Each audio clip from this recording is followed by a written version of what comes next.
Hello, and welcome back to For Book's Sake. I am Heather Roberts. I am Veronica Adams, and we are 1852 Media. And one day we will get the timing right with our intro song, but not today. Not today. And It's okay. It was on hiatus just like we were. We took a little break. It's been busy. Break. Yeah. We had some stuff to do. My son graduated from high school. Congratulations to him, by the way. Yes. Thank you very much for your lovely gift you sent him. Of course. You'll be receiving a thank you note in the mail, as you should. I had to, so funny story about that. I sent him to Target and I was like, hey, you need to go to Target and buy thank you cards, right? To everybody that gave thank you, gifts to him for his graduation. And he calls me and like I could hear the panic in his voice while he's at Target. And he's like, Mom, I'm supposed to buy a card for everybody who gave me a gift. He's in the regular greeting card section, right? Like with birthday cards and anniversary cards and Father's Day cards. Yeah. I was like, Jesse, you're not buying individual greeting cards for everybody. They make these things called like packs of cards. They're like thank you cards in a pack. Go to the stationery section. It's like 2 aisles from where you're at. Well, I told him, I was like, listen, is there a Target worker nearby? And he's like, yeah, there's like one. I see one. I was like, go up to the Target worker and ask them where their thank you cards are. Bless his sweet summer heart. I was like, they sell them in like packs of like 10 or 20, something like that. Right. And you buy a pack of those. And he's like, oh my God, thank you so much. He's like, oh my God, I thought all the money. They're like 70 cents a card, sweetheart. Go get a pack of 10. I don't know. Inflation, they might be $1 a card now, but still cheaper than buying a thank you greeting card for everyone. Oh my gosh, he's so cute. I was laughing so hard. Way to teach him how to adult, Mom. That's right. I know. Well, you got to learn somehow, right? That's right. And I could tell you and I could do these things for him, but what will that teach him? Nothing. Yeah. So now he knows that you can go to the stationery section and buy, and he knows where they are. Yeah. Because he had to ask. So yes, I'm teaching adulting. It is fascinating. But like, that's the sort of shit that I didn't even think about. Like, I just said, go to Target and buy thank you cards. I didn't think I had to explain, like, they come in a pack. Take for granted the stuff that just comes naturally because you've done it enough that you have the experience to just take care of it, right? Yeah. Like, this was a whole new experience for him. He's 18. He just graduated high school. Like, when has he ever needed thank you cards before? He hasn't, right? Like, he's never had an event in which you send out thank you cards. Right. And, I sat there and helped him. Like, I didn't write them for him, but I told, this is what you write. She did address the graduation announcements. I can attest to that because I've got the envelope behind the card on my fridge right now. I did those. Her handwriting. I 100% did those. I did those. I collected all the addresses. He was so probably for the post office's sake more than anything else, though, right? Yeah. Like, well, he did address the thank you cards. I made him do that part. Yeah, awesome. So I'll get to compare and contrast your handwriting and his handwriting. Yeah, I would have made him do the graduation announcements, but he was just so busy. Like finals and all the prep work, and they practiced the graduation walk and all that stuff too. So like, he's had a lot going on. Right. It was a lot. He was also working. And so we really didn't have a Saturday to do that. We had like one Saturday together and we went yard sailing instead. You not only didn't have a Saturday, you didn't have a Friday, which is when we normally record the podcast because you were doing all the prep work for the party. Oh, it was wild. You had family in town for the event. Like, it's a lot. Chaos at your house. Graduation is like a 2-week extravaganza. Yeah. Like it is a lot. It's wild. But yeah, he got a scholarship, which is so exciting. I know. We have no idea how much it's for. Who cares? It's a scholar. It's free money. I know. All he's going to do is make the grade, right? Like, well, for the scholarship, I mean, he already got the scholarship, so it's not, there's no grade, anything attached to it. Awesome. So it's just like a one-time kind of like, it was like a to his fund. Yeah, it was a high school award. So it was, what he received at the award ceremony. And, but we have to report it to the college, but we have no idea how much it's for. So that's fun. We're like, hey, it'll be like a surprise discount when you go to the checkout, right? Like, do you want to pay for tuition? Yes. Okay, and look, right there under the bill is like, tuition, fees, books, a room and board, and then that nice little scholarship discount. I mean, even if it's only a couple $100, like that can go to books. Something is better than nothing. Exactly. It'll be hugely helpful, but it's just going to be a fun surprise. Like we truly have no idea. We're trying to, like, we've emailed the school. We're trying to figure out because we have to report it to the college before the bills come out. Right. But need a number. Yeah. And also we'd like to know, like, it's weird to me that it wasn't like part of the award process, that the amount wasn't disclosed then. We thought so too. My mom and brother went to the award ceremony with him, and we didn't go. We had another another thing that we had to go to, and so they come home, and he hands me this envelope. My mom's like, "How much is it?" Like, because that's everyone's question, right? Like, it's so exciting. Like, how much is it? And we open it all up, and there's just a description about the award, and there's no number, nothing. There's no information of how you find out who you contact, nothing. So that's now weird. I know. I mean, it's been 2 years since I was a graduating senior, right? Yes, my math is mathing today. Yes. It's been 22 years for us. So I distinctly remember all of the scholarship awards during awards night, like having a number attached to them. It's I thought weird so too. To me that they wouldn't disclose that. Yeah, I don't know. Because hopefully it's not just a piece of paper. I mean, it does. The other one, there were other things given that evening, and they say award, right? This says scholarship. So that is... Well, time will tell, I guess. Usually a scholarship denotes some type of monetary attachment. But anyway... but money or no money, it's a great achievement, and it is fantastic, well deserved on his part. He worked very hard, and is just such a stellar young man. It was well deserved on his part. So. My kid is great. I mean, you guys, you might only be listening for a little bit of time, but like my kid is awesome. He's I hate to, I know I'm his mother, and so of course I'm going to say that, but truly he's an exceptional human. Yes. And I could brag about him for a while. He is. And he has two very good parents who support him and have guided him through life to this place. And thank you. Their efforts and energy are reflected back in all of his accomplishments. I will accept that. Thank you. Good. But yeah, he's wonderful. He's away this weekend on something. I hope he's having the time of his life doing whatever it is he wants right now. He's 18 and just graduated from high school. So yeah, exactly. And now we are back to business. We're back to business now. That was our lengthy hiatus. That's why we had to take a break.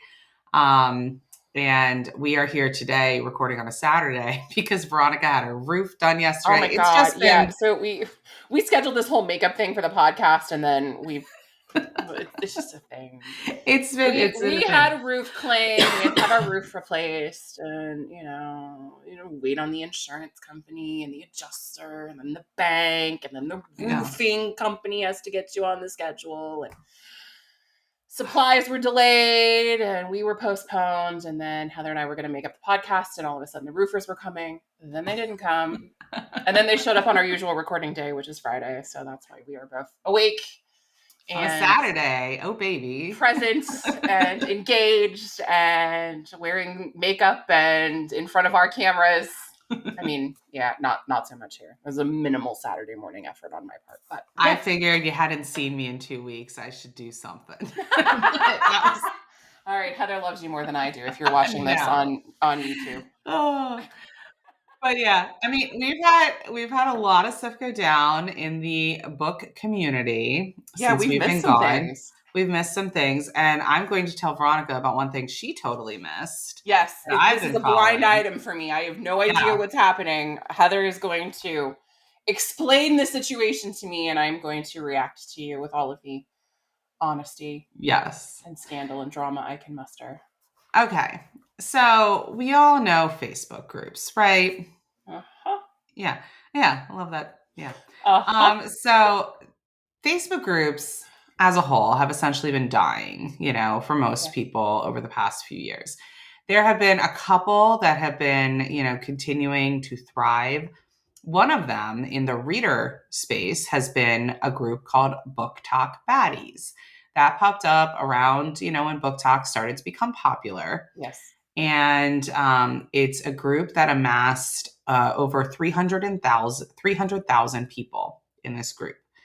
They did things a little bit differently. They allowed for promo from authors and things like that to come in. Something else they did is they had these like spotlights where they would pick somebody who I think who sent from a prior spotlight. You had to like fill out a form if you like sent somebody from it was like some symbiotic thing. And anyway, the spotlight person of the week would suddenly start receiving all these packages to their house from their Amazon wish list. So the way that it would work is like a member of the group would go to that person's, like a chain letter thing, like little multi-level chain marketing scheme for chain Amazon lettering. wish lists. So they would go to the Amazon wish list, purchase something off of it, right? And then I believe that was their entry into becoming potentially a spotlight person in the future. So you get entered into the drawing to become a spotlight person and have your wish list fulfilled by people. Correct. By buying something off of someone's wish list each That's my time understanding. a spotlight feature happened. Yes. And I think it was there was some birthday something involved. I don't know. I didn't get that. This is a group full of people who are engaged on Booktok, but also people who are like Facebook scammer pros, because I found it very odd when you said like 300,000 members and that there would be a translation from TikTok to Facebook. Right. Of that many people. Well, I don't think that everybody in the Facebook group was also on Booktok. Right. I think it's just a matter of, they wanted to be there for the other events and things that were going on. So, are you kidding me? All I have to do is buy the cheapest thing on someone's wish list to get a chance to get my wish list bought for me. Sign me up. Yeah, and I think that's how it went. And this happened. Like a lot of people actually did get their spotlights done. Yeah. Because I've seen TikTok videos about it. I've seen pictures and things like that. So that did apparently happen for some people. It apparently didn't happen for others who were the spotlight. I don't really know the breakdown there, but I'm just giving backstory here. Right. But my understanding, we got some sort of failure here on the part of the group to follow through, or like a Mean Girls campaign against certain people who got spotlights. Something. Yeah, I don't know. Okay. But when people had expressed displeasure with anything that was happening in the group, spotlight situation or not, they were pretty much booted and blocked. Okay, like that's how no complaining if you get screwed. Yeah, that's how things were dealt with. So there was 3 or 4 admins. I think there were 4. And one of the admins, her name was Samantha, apparently decided that she wanted to host a reader retreat in Pigeon Forge, Tennessee. Great. Okay. Dollywood. And down for it, all that. She started accepting donations from authors. There were apparently tiers of, tiers that you could be put into. Donations. Are we talking about like, is this a really informal situation? Now my lawyer brain is running. Like, is this someone screwing people? Because who's forking over money without some sort of official sponsorship contract or like a formal agreement that the money's going to be used? People are So apparently the tickets to this thing were like $225. Okay. Excuse me? Yeah, well, it was a retreat. You were staying over. I don't know. I think it was for a weekend. No, that seems like super cheap for an overnight like retreat situation. 90 people were going on this retreat, which apparently I've seen some people, like there are different cabin resorty style places in Pigeon Forge, Tennessee that I'm could sure accommodate. The whole region is lousy with like cute cabins with hot tubs and like. Yeah. And that could accommodate this many people, right? Right. And so a bunch of people apparently, I say this allegedly, okay? Allegedly, Colleen Hoover donated $2,000 for the food. No fucking way. Yes, this was announced in the group, okay? Yeah. And listen, could she have? I don't know. Right. Maybe, but she's not come out saying yay or nay, or she's not touching this with a 10-foot pole. So She has her own event. What does she need to get involved in this one for? I know. I mean, I have known her to donate to people in the past. Sure. That's the only reason I think it is possible that she could have. The credibility is Colleen's alone, just based on her past behavior, not on the part of the people making the claim that Colleen Correct. donated. Yeah, absolutely. Correct. Absolutely. Totally possible she could have done that, but she's okay, not. So maybe we've got some coho money in the pot on top of everything else. Okay. And people, there was promises of food and all of these like special book packages. Oh my God, is this Romancelandia's Fire Festival, Heather? It basically, yes. Fuck no, really? Basically, yes. I mean, I don't know. So, yeah. So people arrive at this retreat. Stop. Okay. People packed up and went? Oh, people went. Some people are walking away and saying it was fine. But so this whole thing did not fall apart before people showed up to attend. No, people showed up to attend. But there was like barely any food. Okay. The Fire Festival of Romancelandia. Yeah, they were supposed to have like a taco night or something one night, and instead they went out and like just ordered some pizza, and like everybody got like one slice. They started having to ration food. Okay. And like I was literally just talking to my mom about this the other day. Why am I laughing? I know. It's funny. People were door dashing. Okay, Veronica. Of course. Like, yeah. I'm not going to be told that there's only one piece of pizza for me. Like, yeah. After an entire day of what, traveling, trying to do book events, retreating to the mountains with other people who like the same books I like. Like, right. Well, and I was talking to my mom about this in the context of weddings the other day, but I think it applies to any event, okay? Mm-hmm. If the food is good, you don't remember anything else about that event. Like we were talking about like my wedding, like and how the food was great. Like people enjoyed the food. Yeah. I mean, you may disagree and I might learn something today. No, the food was excellent. The problem with my memory is that so was the open bar, and I had too much Cabernet Sauvignon the night of your wedding. I don't really remember the food, if I'm perfectly honest. Fun fact, we were not supposed to have an open bar. And there was a very generous uncle who took care of us for the two of you. You lovebirds. And the rest of us had a really great time on his dime. But yeah, we had free-flowing booze. We had great food. I've not heard one complaint about... It was a great wedding reception. Our wedding reception. Yeah. The only complaints that I had was that my great aunt dumped red wine down the back of my wedding dress. Yeah, that's the only complaint that I have. But neither here nor there. But my point is, if you have good food, people don't remember anything else about the event. Okay, as long as they are not drunk. That's right. Yeah, if they have food, well, there was booze at this Pigeon Fort event as well. Okay, and there was booze, and apparently. Massive liability issue. And there were people under the age of 21 who were attending, and there was no attempt to like wristband it or give. We need the TikTok red flag guy. The guy with the huge red flag who's always running through the field. Like, we need him right now. 100%. Yeah, there's 18-year-olds showing up, 19-year-olds, and no attempt at monitoring or anybody like being wristbanding or carding or like. No, not at all. So no food. Yeah, there is booze. Right. And I'm not sure of the sleeping arrangements for everyone, but apparently they made it work. I don't even know how many people actually attended this thing.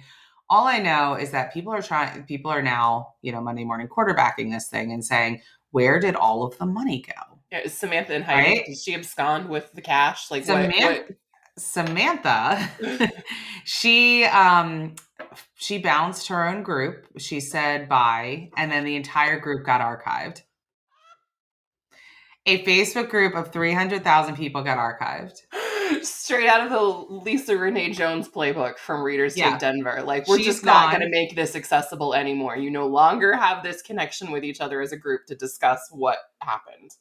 Well, and there's apparently more. So that's what happened after the event. But so apparently Sam started throwing Jess, another admin of the group, under the bus and saying that like anything that was wrong was Jess's fault. Okay. Oh, what did Jess do to deserve that? Nothing, to my understanding. And my further understanding, allegedly, is that I know none of these people. This is what I'm cobbling together from the internet. This is all rumors and speculation, okay? You'd say allegedly even if she knew all the facts, you guys, because that's how I roll.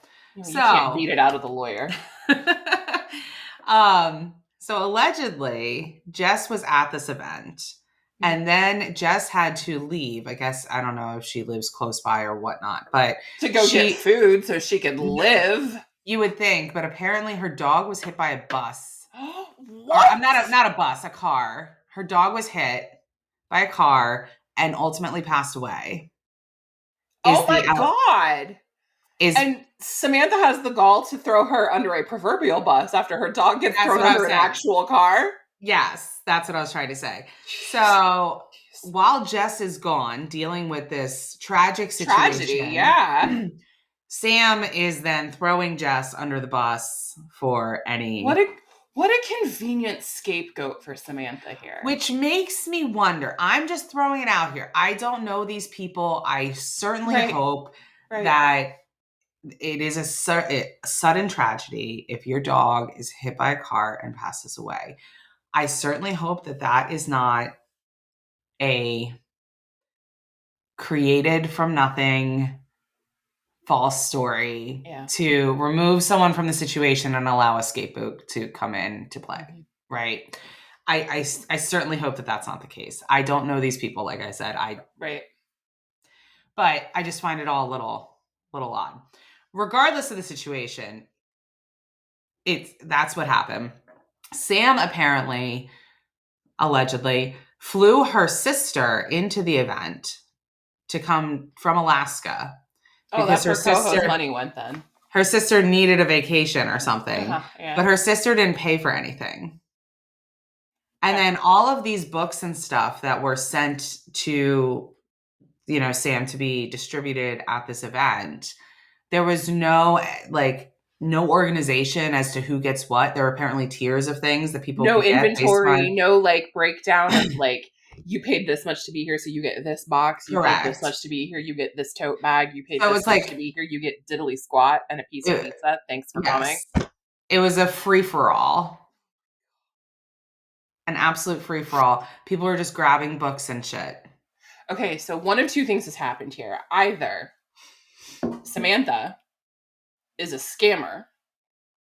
That seems very possible. Or two, Samantha, wildly inexperienced at running events, and got in over her head and just, I don't know, put her head down and out of sheer pride and ego decided to go ahead with something she had no business going ahead with? I personally, in my opinion, think it's the latter. Because why would you show up if you're totally scamming people, right? Right. You wouldn't just, Go ahead. Yeah. No, that's what we've seen in the community in the past, right? People will start interest forms and then they will offer you an opportunity to prepay table fees, and then the event never happens. And someone just runs away with the money you PayPal'd them or Venmo'd them or, whatever. Yeah. Usually, PayPal friends and family them so that you can't claw it back. Yep, exactly. Or Venmo them. Yeah. So that's usually what happens in these situations. So because she actually appeared at the event, that makes me think that it's the latter. Yeah, that's a good point. That's a good point. That she's young and she's been in this industry for a hot second, and she thought, how hard could it be? Turns out it's very hard. Okay. She doesn't watch enough documentaries. Yeah, I mean, good God. Go watch the Fire Festival documentary. Oh my God. Truly. It's hard. It's hard to pull off an event that looks effortless. It is. It is ridiculously challenging. Yeah. Even a smaller event. It requires months and months and months of pre-work. Yeah. You need to have contracts with places. You need to have liability insurance. You need to have things locked in. You need to have a customer support team. You need to have people on site willing to handle details, especially for a group. Very trustworthy volunteers. for that big of a group for a retreat of 90 people, that's a lot. Like if you're going to start something, start it small. Like even we've been in this industry for almost a decade now. Yeah. And, you know, even if I was going to start something, I wouldn't do a retreat of more than 15 people. Yeah. Like you need to keep it small. Yeah. Like before so you can you can work out the kinks for year one, because there are going to be hiccups and you just need to. That's sort of like the Monday morning quarterback report for what happened with Reader's Take Denver this year, right? Like that the real issue, at least with the event itself, there are some other issues that are related to the event, but the event specifically. Yeah. Too big, too fast. Right. Way too big, too fast. Like the attempt to scale was more than 100%. Oh yeah, it went from, I think last year's event, not this past one, the one before, was like 800 people. Yeah. And then this one was like 3,000. Yeah. Exactly. So too much. You got to start small. That's a really great point. And if you have no experience, you shouldn't be, unless you're just the luckiest person alive and everything somehow magically works out for you every time you do something, which seems unlikely. You know, you've got to learn, figure out what you don't know, and then refine and add 25% or 50% the next year, and then another 25 or 50% the year after that, until you get to a place where it's a well-oiled machine and you're sort of meeting the demand for attendance. Correct. Yeah. Like a book bonanza or a Napolicon. And those are, signing events, which are different than retreats, but still. Yeah. I mean, Napolicon didn't start as big as it is. Right. You know what I mean? Like it didn't. So I found some photos of this event. God. People look like they're having fun. Listen, I'm sure that people had a good time because, as we've said for every single festival before or anything that was a dumpster fire, right? If you put book people in a room together, they will have a good time. They will figure it out. Yes. You could put them in there with like a matchbook and, they will eventually find one or two books that they've all read. Yeah. And whose plot and character development and quality of writing they can talk about for probably hours. Or over which they can just fanboy or fangirl or fan they. Yeah. I mean, it's just fan person. So Sam, I don't know what's grammatically correct there. Right. Sam, I'm sorry. So, okay. So let me go. Here's a post that talks about it, right? They say that apparently there was $24,000 that was raised. Okay. The allegations, in addition to the ones that I have said, were that people were packed in rooms to sleep together. No food was provided, which they claim would be given. The person who ran the group flew her sister in with the money provided and spent it on herself and her family. Those who went demanded receipts that she spent the $24K on the event and began to reach out to her on the group and Messenger. Sam decided to block them, then block the mods who had no clue what went down. Today she gave a heartfelt sorry Amal, good luck apology and appointed a new owner and mod of the group. So that's essentially the summary, if you will, right, of this thing. So her goodbye to the group was, "Hey, baddies." We have heard the rumors going around. We are doing our best to address them and fix anything we can. Yeah. Due to this unfortunate situation, I will be stepping down from admin and away from the page. I do not want any of this to affect this page and all the good it does.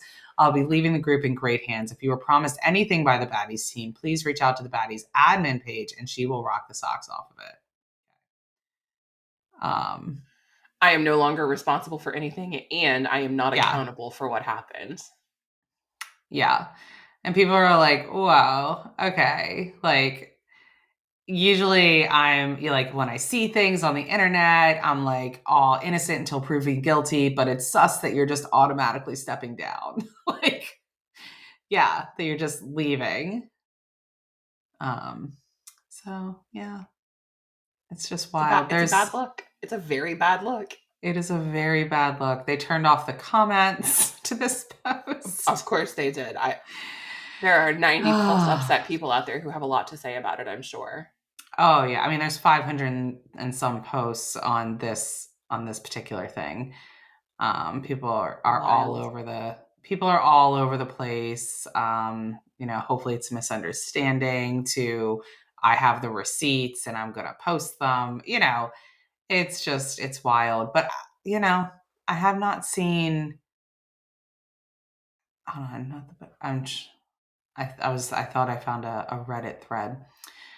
It's been a lot. It's been all over the place. And I mean, with a group this big, you would expect that when something terrible, right, goes down, that's what's going to happen. Like it's going to blow up on the internet, like 100%. So, well, yeah, this is it sounds like it started out as sort of a free for all.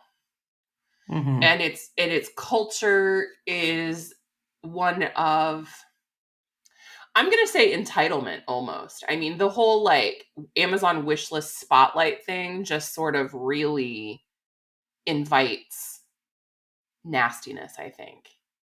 Yeah. And then the lack of event planning experience on the part of the person who took on the effort to plan the event.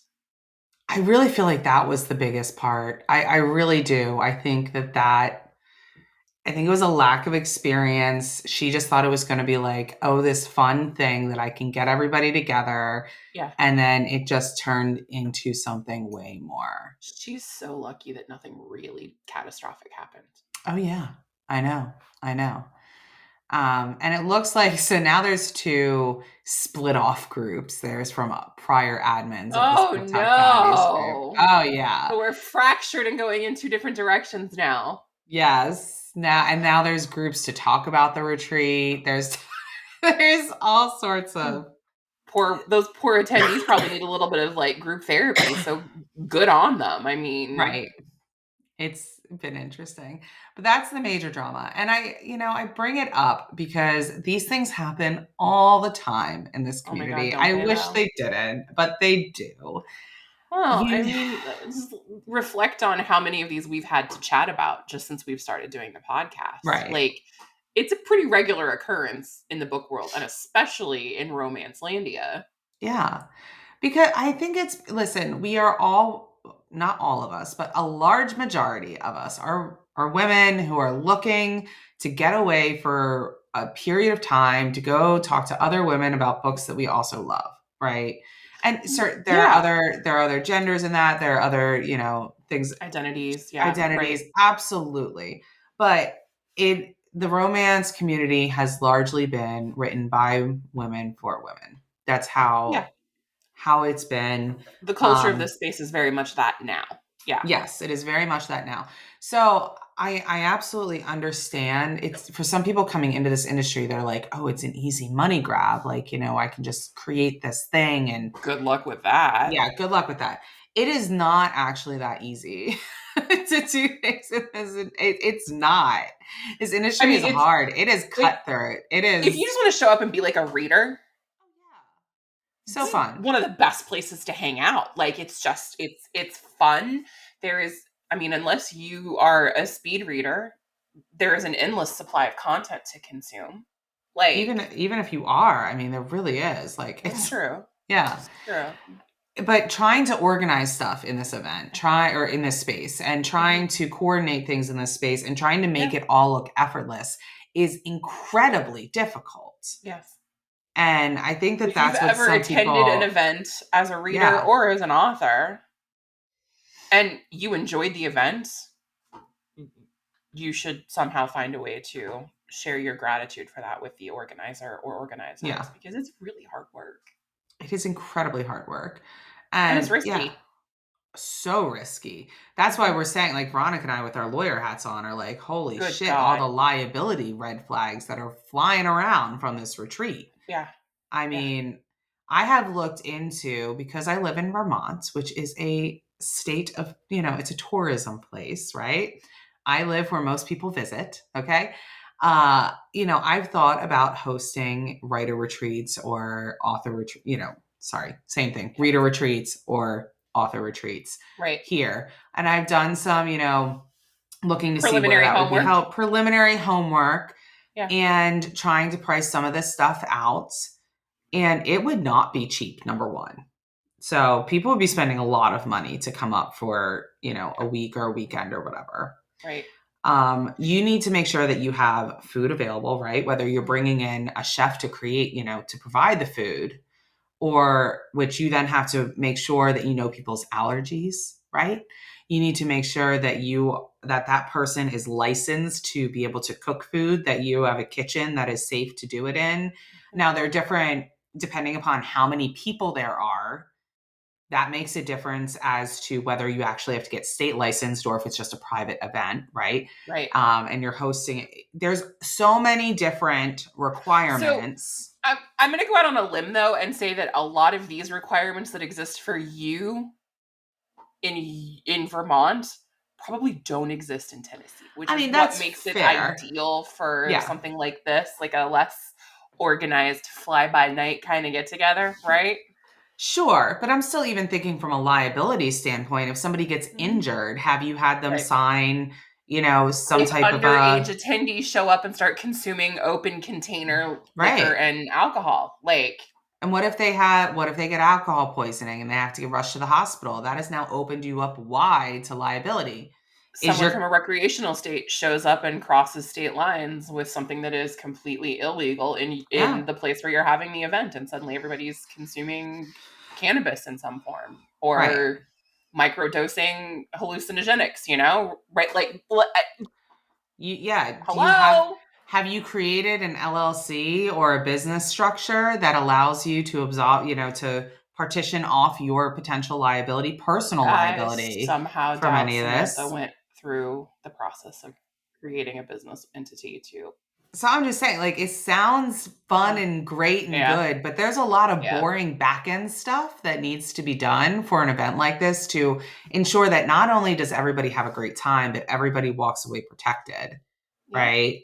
And everybody walks away. What happens if one attendee assaults or harasses another one? It could be just as simple as that. It doesn't even have to be about food or the fire marshal or underage attendees or anything like that. It could just be literally there's a fist fight, which has happened at some events in the past.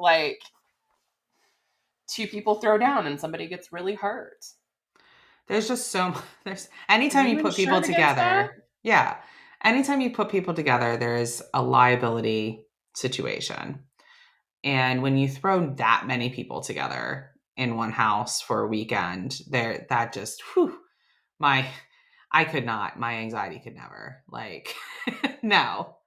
Not without doing multiple years or multiple events like that first, and you work out the kinks and you work everything out, and then catch it's totally me possible. Not buying tickets to the first year of anything, okay? I want someone else to go, be the guinea pig, come back and tell me how it was. If it was good, right, I'll consider buying tickets for the second year. I mean, truthfully, my son worked at a restaurant that was brand new and opening, a fine dining restaurant, right? We didn't even go until the first, couple months because we were like, tell us when the kinks are worked out. I don't want to go and spend money on an experience that isn't going to be enjoyable, right? Yeah. I was like, tell me when it's good and I'll go. I'll make reservations. But until that point, no. Yeah. No, thank you. I'm going to put my money towards something that I know is going to have a positive ROI for me, whether that be an experience ROI, right? A positive experience at the end of it or whatever. So, these people these days, it's crazy. I mean, it's not just these days. It's all the time. I mean, we've seen this over and over and over in the industry. We have. This year, we've just had 2 fire festival, one on a grander scale with Readers Take Denver. And then now a reader retreat, Booktok Baddies situation. The Booktok bad time. Booktok bad time. Yeah. It was a Booktok bad time. Yeah. And I mean, bless it. I gotta talk about Booktok for a second. Okay. I've seen a lot of discourse about Booktok recently on TikTok, on Facebook. I think this is bringing up things for people and talking about Booktok. Booktok is meant to encompass, in my opinion, again, all my opinions, you might hate them, but they're mine. Booktok as a whole is meant to encompass all genres of books. Okay. Booktok is not romancelandia. Okay. Say it louder for the people in the back. Booktok is not just spicy books. Okay. Booktok means all the fucking books, all of them. And so I feel like sometimes when you're on Booktok, people will not only will they like, okay, fine, don't engage with books that you don't like, but then they'll sort of like be like mean girl clicky, like, no, like Booktok is mine, right? Mm-hmm. And it's like, oh, is it spicy? Like, then I don't want it. Don't bring your thrillers in here. We want sexy stuff. Yes, exactly. And no, fuck off.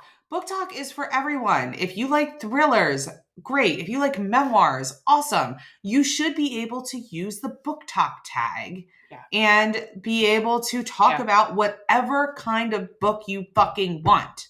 Yeah, but it's like a mentality now, right? For women who are embracing their sexuality and who are really into spicy books.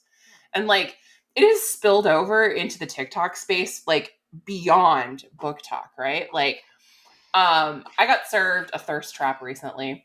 Mm-hmm. And I understand I am responsible for my own FYP. We don't need to discuss how I got that. But I did. Thank God my husband does not listen to us every week. And I was looking at the comment. He would be fine. I was looking at the comments, and like there were like 5 or 6 people who were like, Booktok has arrived. Like, really? That's the representation of Booktok? The girls who want to enjoy a thirst trap and objectify a man who is putting himself out there to be objectified? Like, right. He obviously bad king, but also like, hey, Booktok ladies, Booktok isn't just about sex.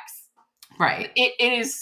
I think that's the point that and that's the point I was trying to make before, and I've said it before, and I'll say it again. Mm-hmm. We need to stop classifying everything as smut because it devalues. God, you're so right. You're so right.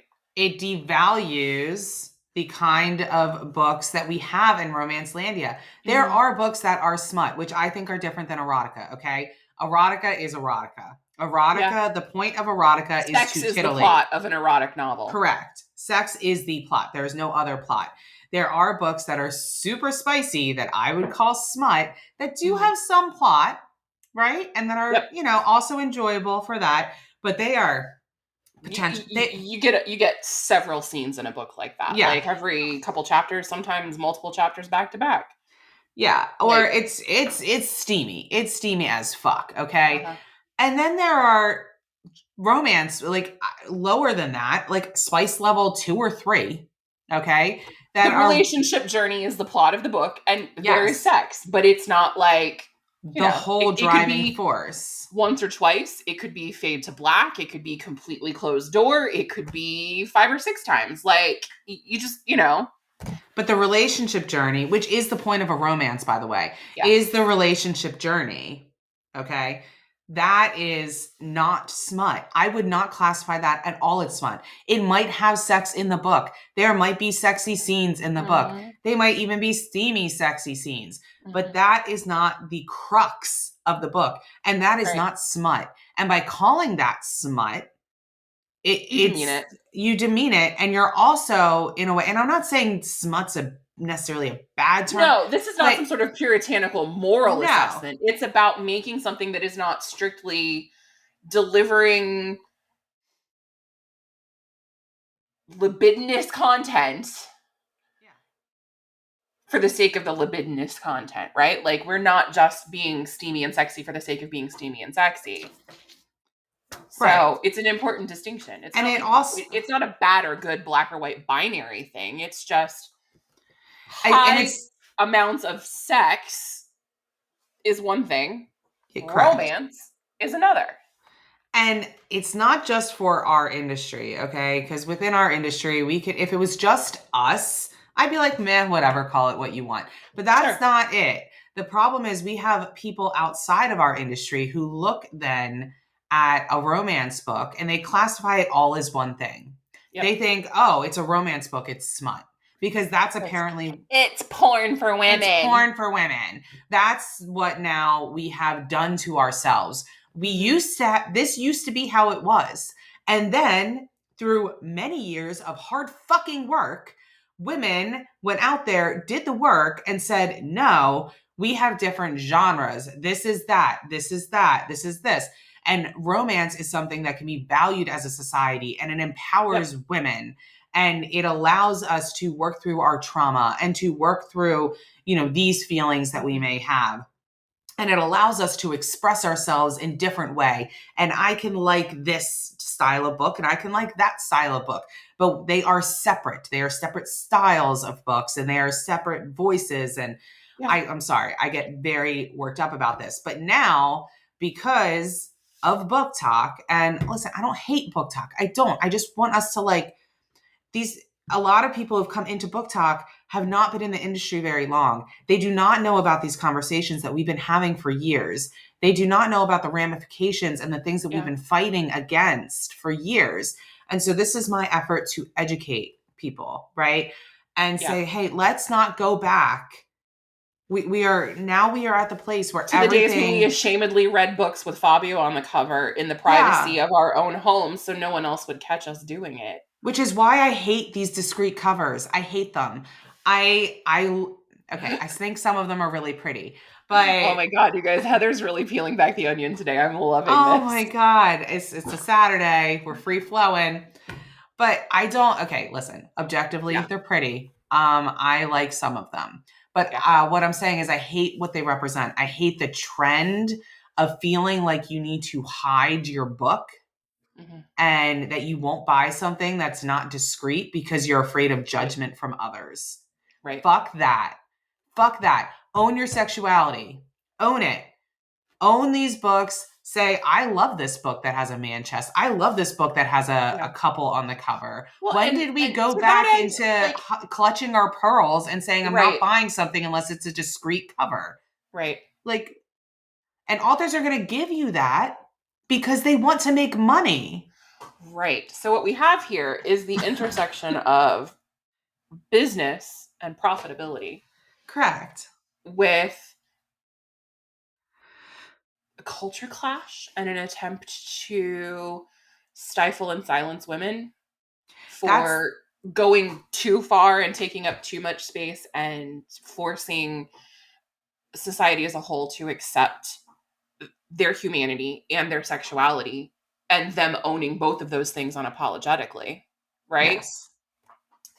And so authors are doing what is in the best interest of their business and not necessarily what's in the best interest of the society. Culture of romance readers, right?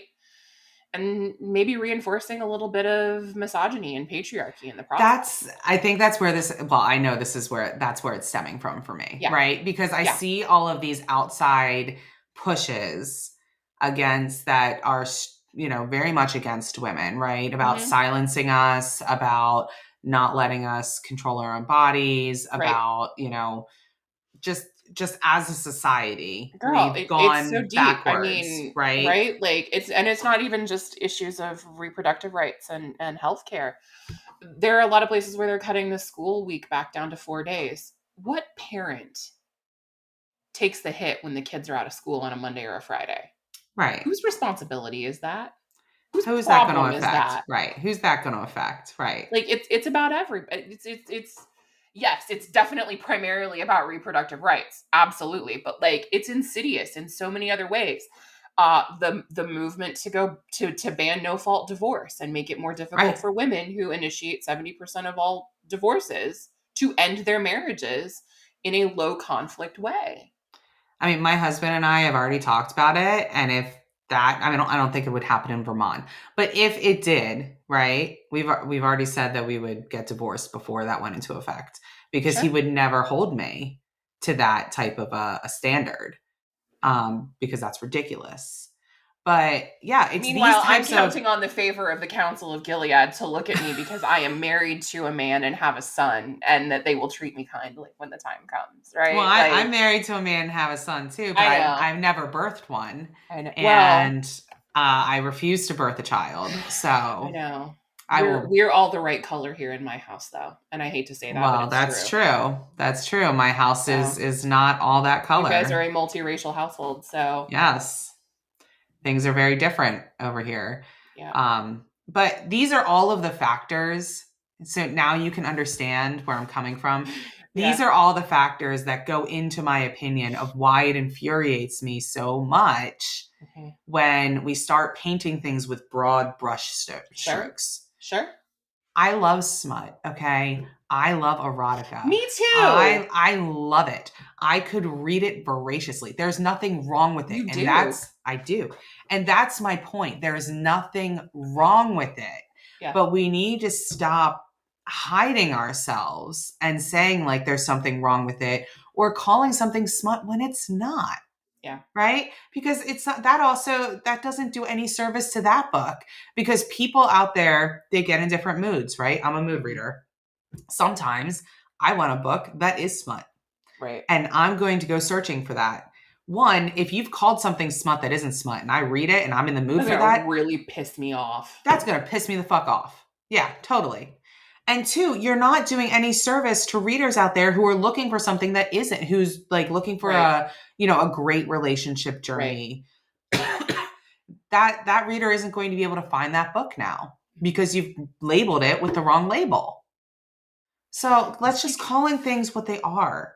Yeah. And also I worry about, and I've said this before and I say it again, I'm not worried about us. I'm worried about other people in the future. If things go really badly and they start coming in and looking for books to ban, what do you think they're going to ban first? Books that have the smut label attached to it. Okay. Yeah. Come on. So let's do a little better and stop talking about things and saying that they are what they aren't. This community will be one of the first to be silenced if ever it becomes legal to do that. Which terrifies me. Yeah. Which is why I will continue speaking out about this. This is my lawyer brain saying we need to prepare for a future that I hope never exists. Okay? Absolutely. That's what this is.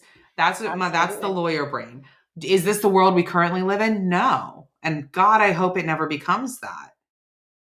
But let's invite everybody into the Booktok space, number one. Booktok is for everyone. Just like Booktok reading. Is for all books. It's for all books. It's for all readers. It's for all authors. And like you said, you're responsible for your own FYP page. You can make it be that spicy page that you want it to be. Absolutely. Train the algorithm to give you what you want. Yeah. But let other people's algorithms train it for what they want within the Booktok space. Absolutely. So like there needs to be more room made at the table. The table's large enough. So I don't know. That's my rant of the day. Excellent editorializing. Oh, thanks. Yeah. No, they're just salient points. I think everything. It's all well taken here. I mean, we get to see how it's well taken by everyone else, but you get no argument from me. I think you and I are mostly on the same page about this. I think so. Yeah. And I like books that have no sex in them too. Like, listen, I like everything. Yeah. I literally have read books that have everything.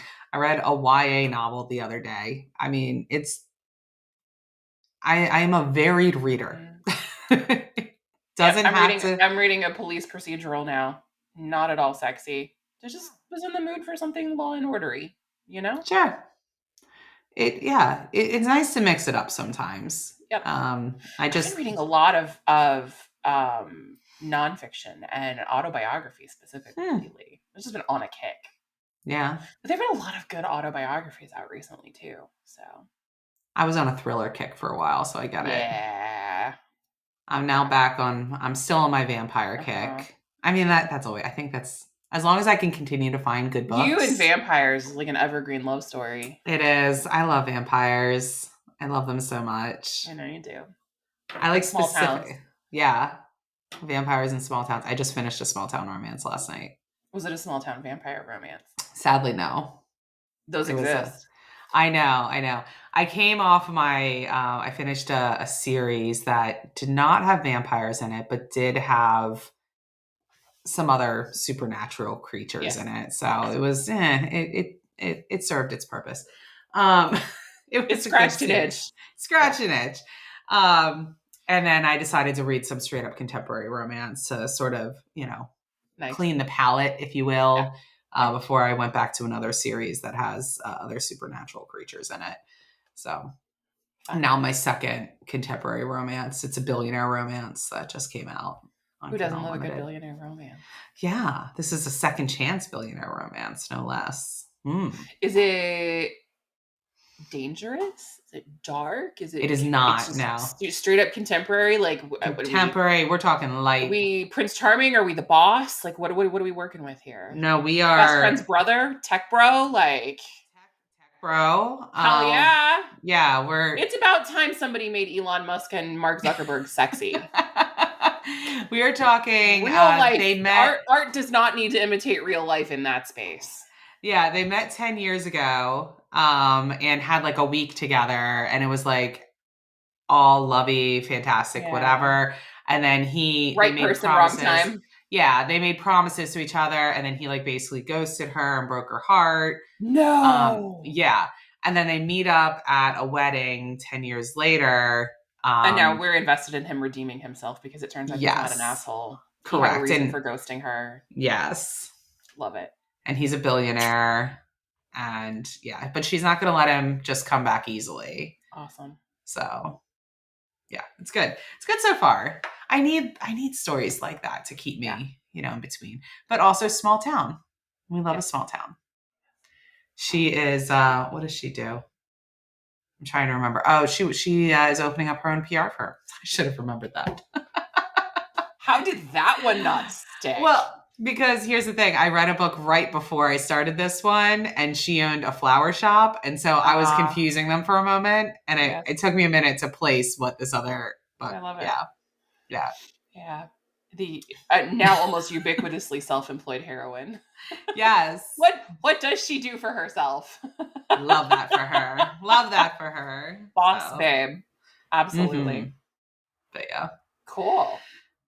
So are you reading nonfiction right now? No. I've got a whodunit mystery thriller. Oh, right.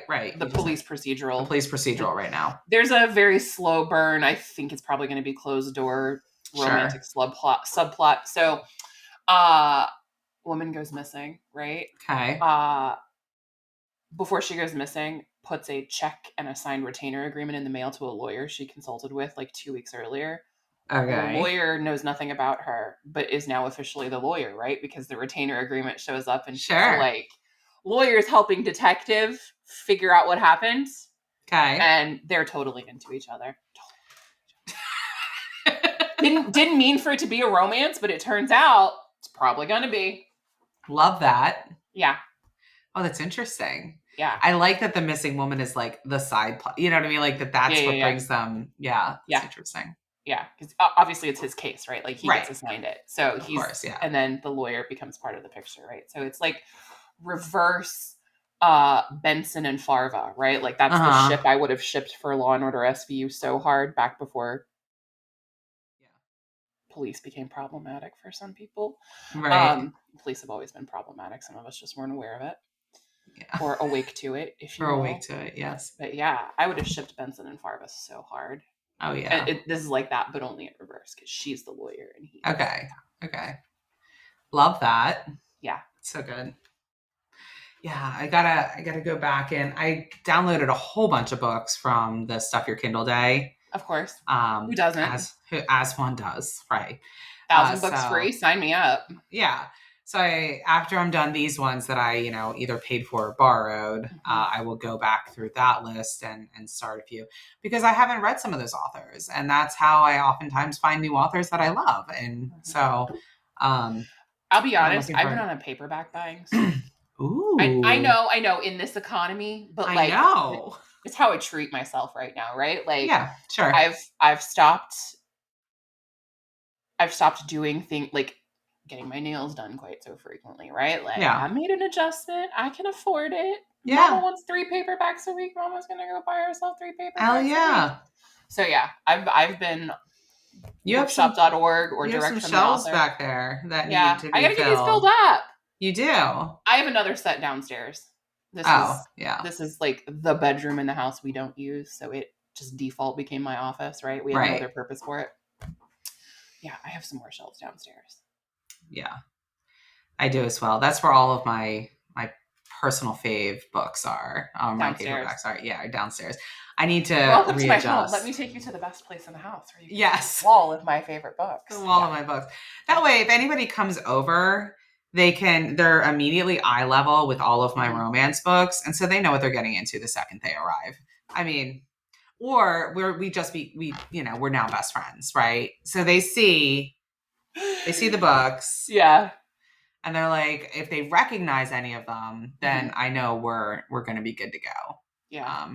If they don't, then they're just books to them. I need to curate the collection downstairs that's better than that, because if you were to walk into my house now, you would assume that we were both just huge fantasy fans. It's like, oh, interesting. Robert Jordan, husband Brandon Sanderson, and Tolkien and Martin, like just yes.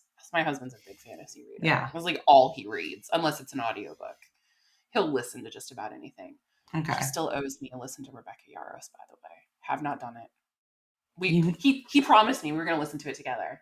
I thought you were going to like paint a room and listen to it together. Yes. We have some projects around here that need to be done. Yes. We're going to do that and listen to it together. And it's hard to find time with the 4-year-old around. I know. Yeah. And then you can just like shut him out. Right. Make your sister come and watch him for a little bit and paint the that's room what together. I should do. Drop him off with his cousin, and then we can spend a couple of hours doing what needs to be done and like listening. Sorry, Chev. I just gave you a job. She'll get over it. She'll get over it. But, yeah. I need to do that too, though. So when people come into the house, they can see, like, oh, and by the way, right, what they're getting into. Because I think a robust bookshelf is necessary. It's like right in our great room, and everybody can see. That. The rest of my books are still in boxes in my office. I need to get bookshelves. It is on my list of things. That's why this is only partially full. Because there's a closet over here that you cannot see that has like 5 unpacked boxes in it, because it's all stuff that was like not essential. Right. After we moved in. Yeah. Yeah, I mean, we've been here now for a couple years. I should probably 3. Yeah, it's been 3 years. It's been 2 for us, so it's got to have been 3 for you. It's 3 for us. So like a biscuit over 3, like 3 in a month. So it's time. I really need to, get the bookshelves up. And that's where the rest of my books are. Honestly, I'm going to find so many books when I go through there. Yeah, I just have box after box after box. 1, 2, 3, 4, 5, 6, 7. When you unbox them, will you put the smut ones all together and then just the regular romance ones all together? Yeah, to make your point. Like, I sure can. Like, I'm looking at like my Maya Banks books and my Shayla Black books. Hell yes. Yes. Spicy. Yes. Very good. We can do them in order of spice even. And then I have, some, what is that? I don't even know. They're just like some police procedurals over there. That's what they are. Yeah. I'm trying to read upside down and backwards from the box. Yeah, I have an exceptional amount of boxes to unpack with bookshelves. So that is the next project. We've been doing a lot of other house projects, so we'll get that going. I will have to show them off once they're done. Yes. We set up your station to one podcast so we can get some video of you in front of that instead of the banner. Yeah, I can just turn the computer around. Yeah. Perfect. All right. Well, we thank you for coming to the Saturday episode of For Book's Sake. And if you listened to the whole thing, hey, cool. It was fun hanging out with you. It was fun hanging out with you. Listening to us scandalize and then, I guess, ramble, really. So we're back. We'll see you next week. We will. We'll see you next week. And until then, stay out of the drama and read some books.